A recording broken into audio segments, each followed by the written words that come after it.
Hello there, you are watching the press preview, a first look at what's on the front pages as they arrive. It's time to see what's making the headlines with Royal Photographer and Biographer, Lloyd and Columnist and former editor of the Evening Standard, Emily Sheffield. They'll be with us from now just for this hour, and they'll be back in the 11 o'clock also. So let's see what's on some of the front pages for you now. Together, yet apart. The Mirror pictures William and Kate and Harry and Meghan all attending the Queen's Jubilee service, but still keeping their distance. Same lead story in the Mail with a similar headline, so far apart. The Times has words from the Archbishop of York as he pays tribute to an absent Queen at the St Paul's service. The Express also shows a shot of that service with the headline, "We give thanks." The Telegraph has similar sentiments, "Thank you for staying the course." But The Guardian points out that with no Queen and the next generation of royals gathering in her place, it seems like we're witnessing a new age for the monarchy. The Eye leads with the leadership machinations within the Conservative Party and a warning from Boris Johnson's allies to the rest of the party that without him at the helm, they'll lose.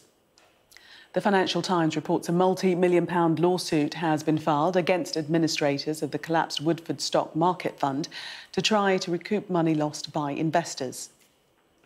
While the Star reveals, surprise, surprise, that beer bellies are bad for your love life.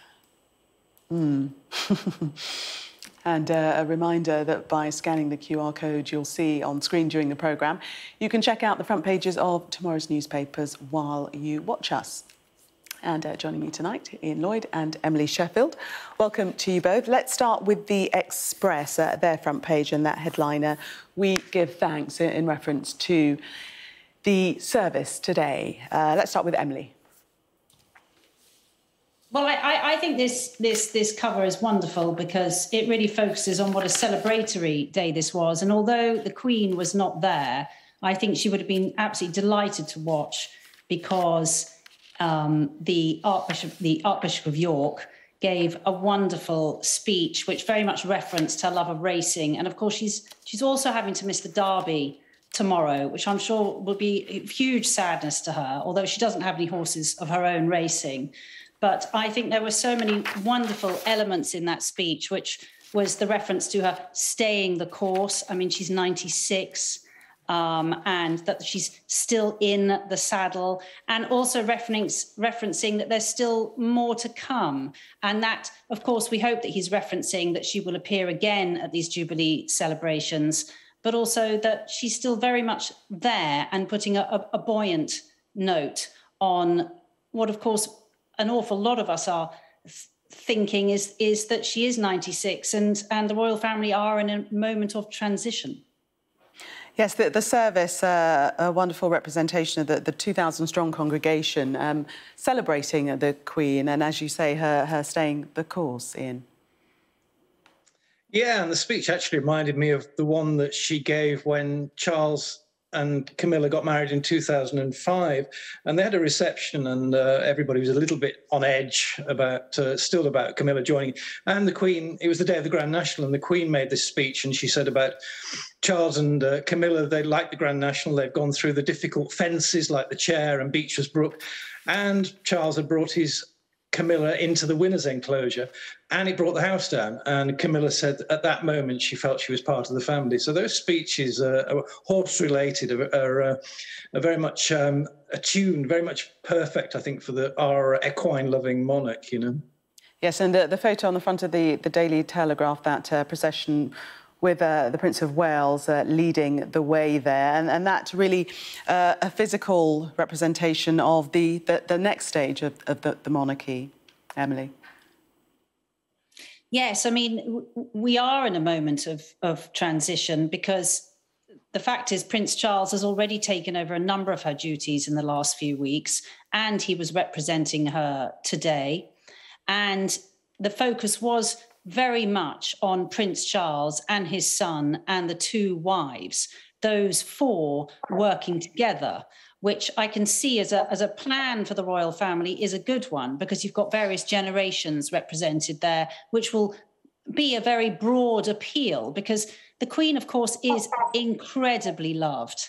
And the royal family is going to have to work hard to keep that kind of loyalty and faith amongst the British and around the world, because the Queen represents, I mean, so much to so many people. I'm up in Yorkshire at the moment, and I was at a tea party this afternoon for 160 people, and there was a moment when everyone started singing "God Save the Queen," and I think no one anywhere in this country over these celebrations underestimates the huge power that she has held over this nation, and that she was been such a guiding force. I mean, we saw that even recently during COVID, in that wonderful speech she gave in 2020 after the first lockdown, when she said, "We will see each other again, we will be together again," which was such an amazing sort of note of optimism. And then also that moment when she was mourning the death of her husband and she was alone in that church, and you really saw the steadfastness of this monarch who has been with us for 70 years. And Ian, we were just... Sorry, go ahead, Ian. Sorry. I was just going to say, can I say it reminds me of the monarchy of the 40s and the 50s. George VI called his queen and his two daughters "we four." They were a solid unit. And as the king's health declined, Princess Elizabeth and Prince Philip stepped up. So the Queen did trooping in 1951 because her father was ill. And it was a very small, united monarchy. And I think that's what we've got we will have in the future with Charles, Camilla, Kate and William. It's going to be not just the next king and the one after, but you've got almost like a joint reign, if you like, I think.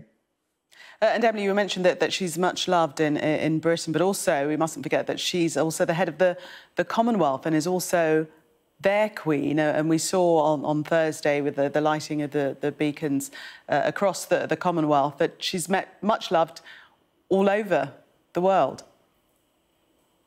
She is much loved all over the world. I mean, of course, we have had some moments of... there have been a few problematic moments recently, the recent royal tour, where not all the Commonwealth are happy with the history of the royal family. So I think that the royal family going forward is going to have to accept that the Commonwealth is not going to stay as loyal as it has been. But I do think in this particular 4-day celebration, that everyone, I don't think there's anyone who doesn't have huge respect for the Queen herself and the way she has conducted herself over these 70 years. There's no one, I think, who can find a single word of criticism against her, and that's really quite something. But Emily speaks perhaps of the Commonwealth not being as warmly welcoming of the Queen as perhaps in times gone by. But although countries like Barbados have removed her as head of state, they are still part of the Commonwealth, and they're not... We shouldn't conflate the two of islands perhaps in the Caribbean and elsewhere in the Commonwealth becoming independent or republics and not being part of the Commonwealth. Sorry, was that addressed to me? Yes. Well, one thing that struck me being in London is I've done interviews with TV and radio in Brazil, Italy, the Far East, as well as all the Commonwealth countries. I mean, the interest in Australia in particular and Canada is absolutely phenomenal over this. I mean, there's still such great interest in the Queen and the royal family and the ongoing dramas and so on. So it's fascinating that they still hold this kind of international appeal, you know. Let's have a look at the Times and back to the Archbishop. The headline there, "You're still in the saddle." That's the Archbishop on the Queen there, and that reference to her love of horses back and running throughout. It's definitely a theme, isn't it, Emily? It's absolutely a theme. I quite want to appeal to Ian here because he's got some wonderful anecdotes about the Queen and the Derby and her many horses, and I think it has been a passion we've seen throughout her whole life. I mean, she was only riding, wasn't she, 6 months ago? Weren't there pictures of her back in the saddle? I mean, it's kind of, she's 96, kind of incredible, really. Yeah. Ian, please do. And I think it's a great passion for hers. And I think when you're turning up to do as many duties as she has done, I suspect that passion for horses has probably kept her sane during these last 70 years. Ian, do share your anecdotes. Not that brilliant. But, I mean, she's been riding since she was 4. Her grandfather got her a Shetland pony called Peggy, and her dream, she's won all 4 of the 5 classics. The only one she's not won is the Derby. She came a very close second in Coronation Year with Oriole, 1953. And she is desperate, not just to win it, but to own the horse that, have bred, rather, the horse that wins the Derby. People have offered to give her horses. The Arabs and so on would love to give the Queen the winner of the Derby. She wants to breed it. She's got an encyclopedic knowledge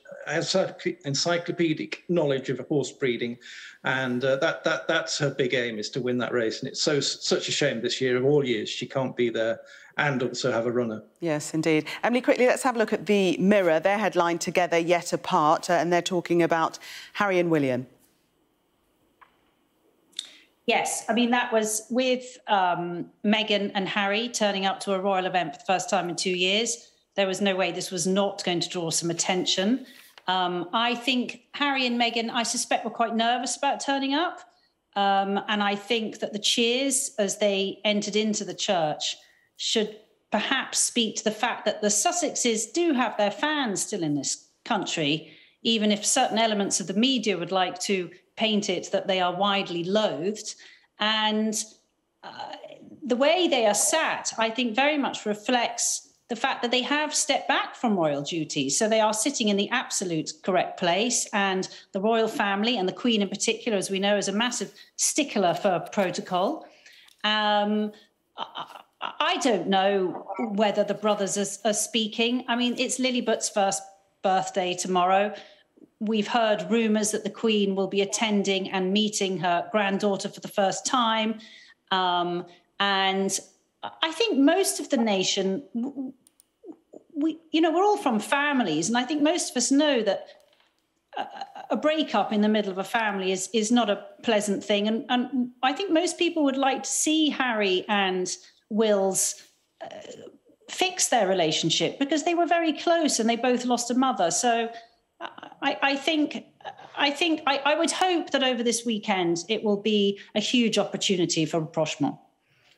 Emily and Ian, for the moment, thank you. We must leave it there for the break, but coming up, more papers, including this on the front of the Eye. Their headline, Johnson tells Tories, "Without me, you lose." Stay with us for more.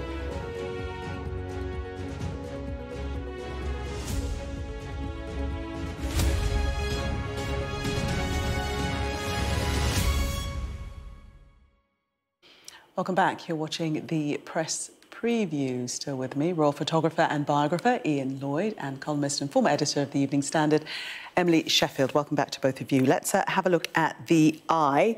And this, allegedly, Johnson has said to Tories, "Without me, you lose." Your thoughts on that, Emily? Well, this is that he's looking at probably, and we don't know, a vote next week of no confidence. So we're waiting to see on Monday or Tuesday if Graham Brady gets 54 letters, reaches the threshold of 54 letters, which will trigger a no confidence vote in the Prime Minister. So it's really hard to tell at the moment, because we've been here before. You might remember there's been a couple of crunch points now where we've been told this 54-letter threshold. There's been a lot of action on the Tory MPs, WhatsApps, lots of people very angry. This is all in regards to the recent Sue Gray report, where we did hear extremely distressing details of vomit up walls, people being rude to staff.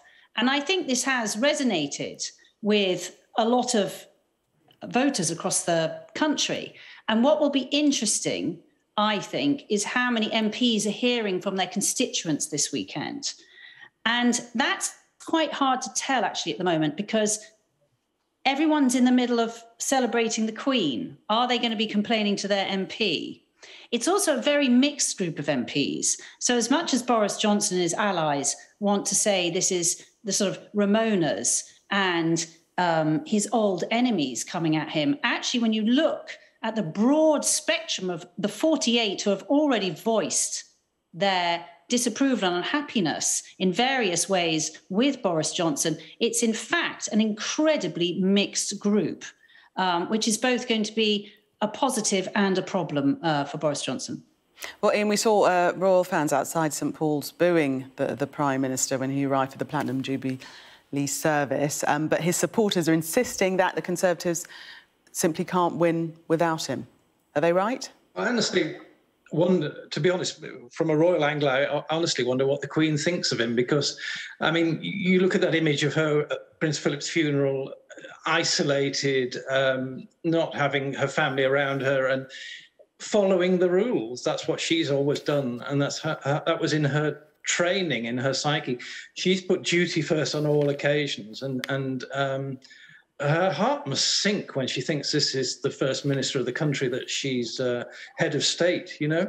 I mean, it's just, it's staggering. Her first prime minister was Winston Churchill, and, yes.